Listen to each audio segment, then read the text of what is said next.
Okay, ada benda aku mau share. Tapi video ni mungkin agak panjang. Tapi aku nak boleh simpan. Lina nak boleh simpan video ni lama-lama. I have to share dekat you all. Testimoni ni yang terbaru daripada rakan sahabat di Singapura. Dan unexpected. Langsung nampak macam orang sakit bah. Nampak ceria betul. Macam kalah lah macam kita yang memang tiada sakit apa-apa yang teruk ni. Tapi you have to dengar. Kalau boleh perlu kamu share video ni dekat sahabat-sahabat yang mengalami penyakit ni dan kamu boleh sebarkan kebaikan ini. Okey. Semoga bermanfaat. Nak jadikan cerita ni lah kebetulan kan lepas kena sakit bumbung 3 terus attack dia tu, Kak Sri dah terfikir macam mana nak bantu dia sebab kesian tengok dia kena masuk cucuk-cucuk macam wire kan. Lepas tu nampak dia punya merana tu, dia nak bernafas tak boleh sebab COVID kan.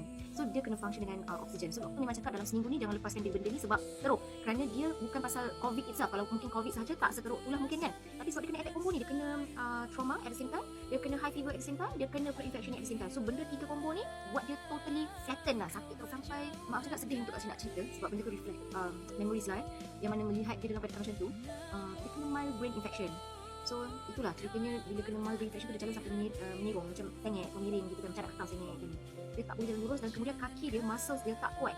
Ibaratkan tangan dia nak pegang pensel pun tak kuat. So Kak Sri dah macam apa yang boleh Kak Sri bantu dia sebab rasa macam kesian tengok dia merana macam sakit kan. Until Kak Sri ingat Masya Allah, I personally been consuming this Nutrika myself. So I rasa kan punya sakit lutut dari tangga-tangga je lah. Kita muda-muda pun kadang-kadang kena sakit lutut ni kan. Ini berdiri lama 12 jam dekat kerja. So I feel like I need this. Jadi bila Kak Sri nampak benefit tu pada diri sendiri, punya sakit lutut pun hilang, I punya rasa pernafasan pun dah semakin okay. Jadi Kak Sri rasa why not kita bagi pada Isha. So I try, I tawakal dengan tanpa memberitahu pada doktor. Saya tawakal bagi Isha makan Nutrika. Alhamdulillah yang doktor pada mulanya cakap dia kena bergantung pada oksigen beberapa hari, yang mungkin lebih 3-4 hari kena bergantung pada oksigen sebab nak bantu dia punya pernafasan sebab dia kena mild brain infection ni. So Kak Sri tawakal lah pagi ni dalam masa hari pertama oksigen tu dah tak payah pakai. Oksigen dah tak payah pakai. Lillahilazim, saya tak berani nak cakap bohong sebab apa benda ni yang membantu. Alhamdulillah Allah izinkan memberi kesembuhan pada anak. So hari pertama makan baru kira Kak Sri kasih dia 2 sachet pagi, 2 sachet malam.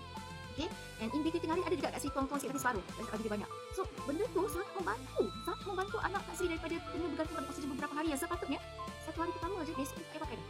So besoknya dia dah boleh ketawa, dah boleh bangun, dah boleh macam okey.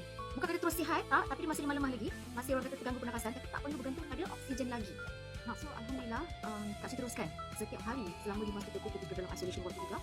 Sri tak boleh dah Sri memang just kata I'm going to continue giving her this sebab kita dah dalam sekali yang pertama saja. So bila terus makan yang doktor expect dia punya COVID ni pasal dia punya jangkitan COVID tu agak tinggi, dia punya test pada swab tu kan dia tunjukkan marking tester tu agak tinggi lah dia punya jangkitan tu. So the expectation doktor untuk kesembuhan dia will be melarat at about 5 to 7 days atau mungkin lebih macam tu. Okay, tapi dalam masa 3 hari pertama COVID dia sembuh. Alhamdulillah. Bila test lagi swab yang kali kedua tu dah tak ada, COVID dia dah negatif tapi sebab dia masih ada function immune yang agak lemah sedikit. So sebab tu kita kekal duduk dalam isolation ward dalam masa seminggu. So to be frank, Kak Sri personally kena isolated sekali dengan Isha sepanjang hari yang dia ada COVID tu. I am not separated in a different ward sama dengan dia maksudnya sebab Kak Sri yang jaga dia. So I have to be in the same ward all the time dengan Isha. So definitely Kak Sri sendiri pun kena protect myself kan daripada kena jangkitan COVID yang sama because it can be transfer kan. So definitely lah dengan Nutrika juga lah jalan solution kat sini untuk protect my own immune and also inner health lah. So Alhamdulillah walaupun Kak Sri dalam keadaan yang senang sebenarnya, Kak Sri pun sakit tapi senang kena jangkitan. So dengan adanya Nutrika ni Alhamdulillah atas izin Allah Kak Sri punya immune stronger and tak sedikit pun Kak Sri fall sick ketika mengurus anak-anak di hospital. Subhanallah, Alhamdulillah. Itu yang paling Kak Sri bersyukur sangat Allah jaga immune Kak Sri berasaskan daripada Nutrika. So dengan Nutrika ni juga Kak Sri rasa kenyang. Jadi kalau macam tak sempat keluar makan pasal yelah anak tinggalkan seorang-seorang macam mana dalam ward tu seorang-seorang kan. Dan Kak Sri tak rasa macam gastric, Kak Sri tak rasa macam low blood ke low immune ke apa, tak ada. Alhamdulillah semuanya okey. Sebab kalau ikutkan bila immune body kita tengah rendah menurun, lebih mudah untuk terkena pada jangkitan-jangkitan virus, bakteria yang lain-lain kan. Jadi walaupun COVID dia dalam masa 3 hari pertama tu dah sembuh dah, doktor tetap syorkan untuk you just stay in the isolation ward so that to avoid lah daripada jangkitan-jangkitan yang lain-lain. Okay, so okay kita stay but I still continue kasih dia makan Nutrika ni all the way sampailah dah discharge ni pun Kak Sri terus bagi dia hari-hari dah jadi macam satu rutin dah.